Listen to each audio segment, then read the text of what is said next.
All right, Steve, let's get into the markets here now. And we're seeing that in Nigeria, the NSE All-share Index rose to about 30% year to date after gaining about 2.2% last week. Seeing the market go on a 4-day winning streak so far. But also, we're seeing in the fixed income and FX space, we're seeing pressure on the Naira and the CBN moves to a closer convergence of the windows with that 6 Naira devaluation.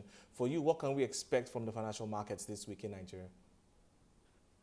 I think the financial market space is already uh, been on the rampage since I think I would say from September till now. We've seen a lot of activities actually move from fixed income space to equities, and which is responsible for the All-share Index moving up and the market cap going to record high of 18 trillion. I think we're going to see more of that going forward. We're going to see a lot of cherry picking into that space, in the equity space. We're going to see a lot of volume trading that volume, in that market going forward.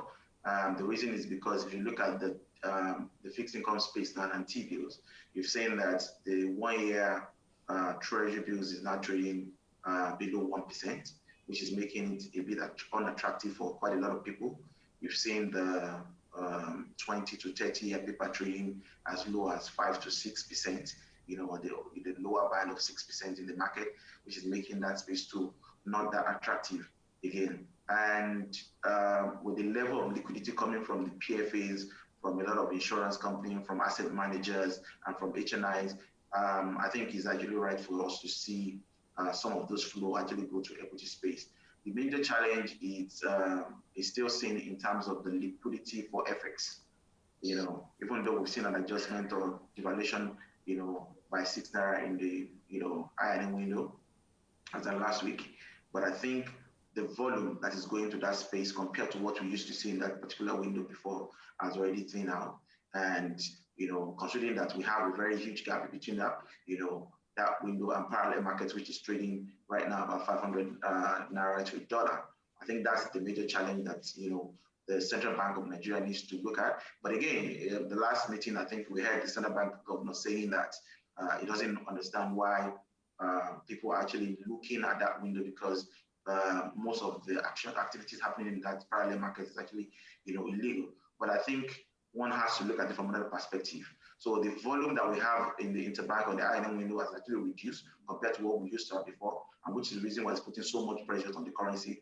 And again, the other avenue for people to actually get fed in terms of demand for FX is actually the other window, which is the parallel market, and that explains the reason why we see that much pressure on Naira, at that window. So I think whether we like it or not, is a window that operates and that feeds quite a lot of people, a lot of SME, a lot of MSME who are actually responsible for the productions and the growth in GDP will probably go to that market to actually look for FX, and as long as we have that major gap, I think for me, it's a concern that the regulators need to look at and find a way to harmonize, the exchange rate or the currency going forward. And I think liquidity at this point is key if we need to make sure to solve that problem.